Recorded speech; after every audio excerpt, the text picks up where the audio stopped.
ANMR ನ್ಯೂಸ್ಗೆ ಸ್ವಾಗತ. ಶಾಸಕರುಗಳ ಕೈಕಾಲು ಹಿಡಿಯಲು ಮುಂದಾಗಿರುವ KH ಮಾಜಿ ಶಾಸಕ ಡಾಕ್ಟರ್ MC ಸುಧಾಕರ್ ಲೇವಡಿ.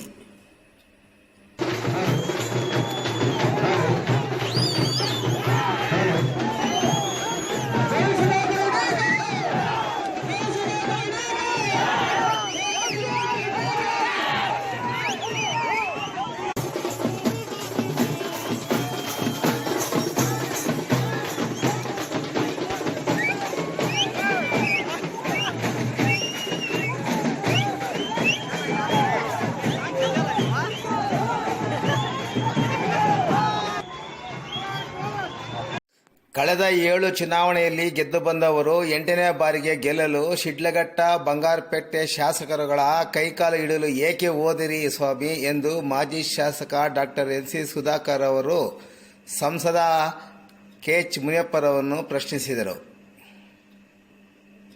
ಅವರು ತಾಲೂಕಿನ ಗಡಿ ಭಾಗವಾದ ಮುಂಗಾನಹಳ್ಳಿ ಹೋಬಳಿ ಬಟ್ಲಹಳ್ಳಿ ಗ್ರಾಮದಲ್ಲಿ ಗುರುವಾರ ರಾತ್ರಿ ಹಮ್ಮಿಕೊಂಡಿದ್ದ ಲೋಕಸಭಾ ಚುನಾವಣೆಯ ಪ್ರಚಾರದ ಸಭೆಯಲ್ಲಿ ಬಿಜೆಪಿ ಅಭ್ಯರ್ಥಿಯಾದ ಮುನುಸ್ವಾಮಿ ಪರ ಮತಯಾಚನೆ ಮಾಡಿ ಮಾತನಾಡುತ್ತಿದ್ದರು.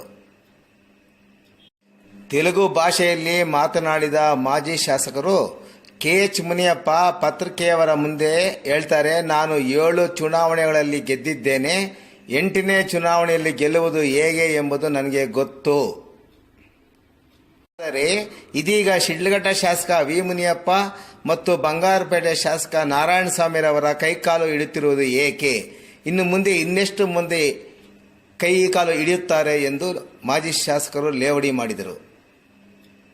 JDS ಕಾರ್ಯಕರ್ತರಿಗೆ ಕರೆ ನೀಡಿದ ಮಾಜಿ ಶಾಸಕರು, ಇದು ಸುಧಾಕರ್ ಚುನಾವಣೆಯಲ್ಲ, ವಿಧಾನಸಭಾ ಚುನಾವಣೆಯಲ್ಲಿ ನನ್ನ ಮೇಲೆ ಕೋಪ ಇದ್ದರೆ ಬೇಕಾದರೆ ಸೇಡು ತೀರಿಸಿಕೊಳ್ಳಿ, ಆದರೆ ಇದೀಗ ನಡೆಯುತ್ತಿರುವ ಚುನಾವಣೆ ದೇಶಕ್ಕೆ ಸಂಬಂಧಪಟ್ಟ ವಿಷಯ.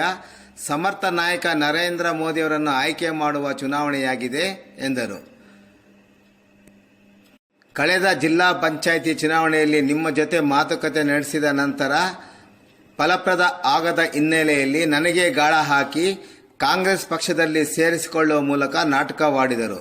ಅವರು ಯಾವ ಸಂದರ್ಭದಲ್ಲಿ ಯಾವ ನಾಟಕ ಆಡುತ್ತಾರೆ ಅದನ್ನು ಯಾರೂ ಊಹೆ ಮಾಡಲಿಕ್ಕೆ ಆಗಲ್ಲ ಎಂದ ಅವರು, ನೀವು ಸಹ ಎಚ್ಚರಿಕೆಯಿಂದ ಇರುವುದು ಸೂಕ್ತ ಎಂದು JDS ಕಾರ್ಯಕರ್ತರಿಗೆ ಸಲಹೆ ನೀಡಿದರು. ಅಭ್ಯರ್ಥಿ ಮುನಿಸ್ವಾಮಿ ಮಾತನಾಡಿ, ಮನೆ ಮಗನಾಗಿರುವ ನನ್ನನ್ನು ಗೆಲ್ಲಿಸಿ ಅಧಿಕ ಮತಗಳನ್ನು ಕೊಟ್ಟು ನಿಮ್ಮ ಸೇವೆ ಮಾಡಿಕೊಡಲು ಅವಕಾಶ ಕಲ್ಪಿಸುವಂತೆ ಕೋರಿದರು. ಚುನಾವಣೆ 3 ದಿನಗಳು ಇರುವಾಗ ಹೋಗುಬಿಡುತ್ತಾರೆ, ಪರಾರಿಯಾಗುತ್ತಾರೆ ಎಂಬುದನ್ನು ಹೇಳುತ್ತಿದ್ದು, ನಾನು ಚಾಕ್ಲೇಟ್ ಮತ್ತು ಪೆಪ್ಪರ್ಮೆಂಟ್ ಕೊಟ್ಟ ತಕ್ಷಣ ಹೋಗಲಿಕ್ಕೆ ಆಗದ ವ್ಯಕ್ತಿಯಲ್ಲ. ಕೋಲಾರ ಜನತೆಯ ಆಶೀರ್ವಾದ ನೀಡಿದರೆ ಶಿರಸಾ ವಹಿಸಿ ಸೇವೆ ಮಾಡುತ್ತೇನೆ ಎಂದರು. ಇಂದು ಧರ್ಮ ಮತ್ತು ಅಧರ್ಮಕ್ಕೆ ನಡೆಯುತ್ತಿರುವ ಯುದ್ಧ ಎಂದು ಬಣ್ಣಿಸಿದರು.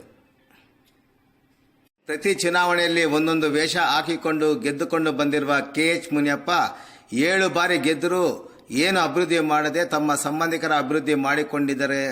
ಆದ್ದರಿಂದ ನನಗೆ 1 ಬಾರಿ ಅವಕಾಶ ಕೊಡಿ ಎಂದು ಮನವಿ ಮಾಡಿದರು. ANMR న్యూస్ಗಾಗಿ ಟಿಪ್ಪು ನಗರ ಇಮ್ರಾನ್ ಪಾಷಾ, చింతామణి.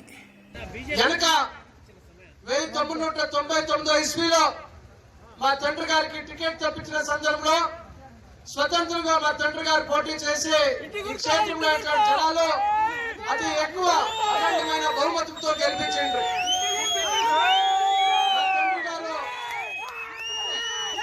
ఆయనపై ఇంటి గుర్తు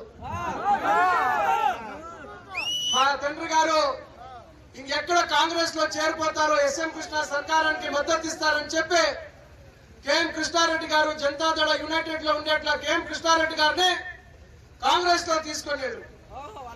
కానీ KM కృష్ణారెడ్డి గారిని ఆ రీతిగా కాంగ్రెస్ లో KH మునియప్ప గారు నడిపించుకుంటారని చెప్పి ఇక్కడ ఉండేట్లా కార్యకర్తలకు అందరికీ చాలా మందికి తెలిసింది. అదే నేను 2003 ఇస్వీలో రాజకీయ ప్రవేశం చేసినప్పటికీ ఇడీ క్షేత్రంలో నా పరమైన ఒక జనాల్లో ఒక పెద్ద మద్దతు ఉంది అని చెప్పి KH ఇక్కడ వచ్చే పేపర్ వాళ్ళ ముందు చెప్తారు, నేను 7 ఎలక్షన్లు గెలిచిన్నాను, నాకు 8వ ఎలక్షన్ గెలిచేది ఎట్లా అని తెలుసు, ఎవరున్నా లేకపోయినా నేను గెలుస్తాను అని చెప్పి అట్లా మనిషి యాల్ స్వామి నేను వీమునప్ప కాలు పట్టుకుంటువే, యాల్ బంగారుపేట నారాయణ స్వామి ఇంట్లో పోయి కాళ్ళు చేతులు పెట్టుకుంటువే, ఇంకెవరెవరిని ఏడాడికి చేయి కాళ్ళు పెట్టుకున్నావో, నేను ఇక్కడ ఉండే అట్లా ప్రతి ఒక్కరిని చెప్పేది మన కార్యకర్తలు ఒకరే కాదు, ಜನತಾದಳ కార్యకర్తలు కూడా నేను వినంతి చేసుకుంటాను. ఇప్పుడు ఎలక్షన్ సుధాకర్ ఎలక్షన్ కాదు. మీకు సుధాకర్ మీద కోపం ఉంటే అది మా ఎలక్షన్ లో మీరు తీర్చుకోండి. ఇప్పుడు జరుగుతూ ఉండేట్ల ఎలక్షన్ దేశానికి సంబంధించేట్ల ఎలక్షన్ దేశానికి ఒక సమర్థమైన నాయకత్వం ఇచ్చేట్ల నరేంద్ర మోదీ గారికి జరిగేట్ల ఎలక్షన్ మీ అందరినీ నేను కోరుతా ఉండేది ఇంతే. ఇప్పుడు మీ నాయకులు వాళ్ళ జట్ల పారాడుతూ ఉన్నారు, కానీ మీరు హెచ్చరిక ఉండగా రేపొద్దునే మీకు కూడా పరిస్థితి వచ్చే అవకాశం ఉంటుంది. కారణం ఏమంటే జిల్లా పంచాయతీ ఎలక్షన్ సందర్భంలో మీ జట్ల ఏమో మాటుకథ చేసి ఆ మాటుకథ ఫలప్రదాయం కాకపోయినప్పుడు మెల్లిగా నాకు గాడి వేసి మాతో కాంగ్రెస్ లో ఎలక్షన్ లో తీసుకుని ఆయన ఆ సందర్భంలో యావ నాటకం ఆడతారన్నది మనం ఎవరు ఊహించేదానికి సాధ్యం లేదు. ఇప్పుడు మహాభారతం నాటకం ఉంది, రామాయణం జరుగుతుంది, ఇంకా వేరే వేరే నాటకాలు ఉంటుంది, దానికి ఒక స్క్రిప్ట్ ఉంటుంది. కానీ కేహెచ్ పుణ్యప్ గారి నాటకానికి స్క్రిప్ట్ ఉండాలి.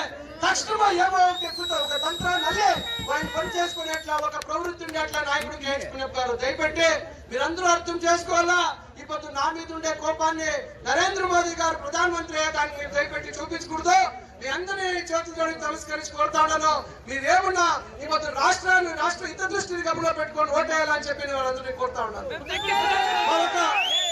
మరొక ముఖ్యమైన విచారణ మన ಮುಸ್ಲಿಂ ಸೋದರರಲ್ಲಿ ಭಾರತೀಯ ಜನತಾ ಪಕ್ಷದ ಚಿಹ್ನೆ ಆದಂತ ಕಮಲದ ಚಿಹ್ನೆಗೆ ನೀವು ಓಟ್ ಹಾಕೋದ್ರ ಮುಖಾಂತರ ನಿಮ್ಮ ಮನೆ ಮಗನಾದ ನನಗೆ ಅತ್ಯಂತ ಅಧಿಕ ಮತಗಳಿಂದ ಗೆಲ್ಸಿಕೊಟ್ಟು ನಿಮ್ಮ ಸೇವೆ ಮಾಡಲು ಅವಕಾಶ ಮಾಡಿಕೊಡ್ಬೇಕಂತೇಳಿ ಈ ಮೂಲಕ ಮನವಿ ಮಾಡ್ಕೊತೀವಿ ಬಂಧುಗಳೇ. ಅಂತ ಹೇಳಿರ್ಬೋದು, ಕೊನೆ 3 ದಿನ ಇರಲ್ಲ, ಹೋಗ್ಬಿಡ್ತಾರೆ, ನಾನು ಬುಕ್ ಮಾಡ್ಬಿಡ್ತೀನಿ ಅಂತ. ನಾನೇನ್ ಚಿಕ್ಕ ಮಗ ಅಲ್ಲ, ಪಪ್ಪಿಮಿಂಟು ಚಾಕ್ಲೇಟ್ ಕೊಟ್ಟ ತಕ್ಷಣ ಮನೆಯಿಂದ ಹೋಗ್ಬಿಡಕ್ಕೆ ನಮಗೆ ನಮ್ಮ ಕೋಲಾರ ಜಿಲ್ಲೆ ಜನತೆ ಏನ್ ಕೆಲಸ ಮಾಡ್ಕೊ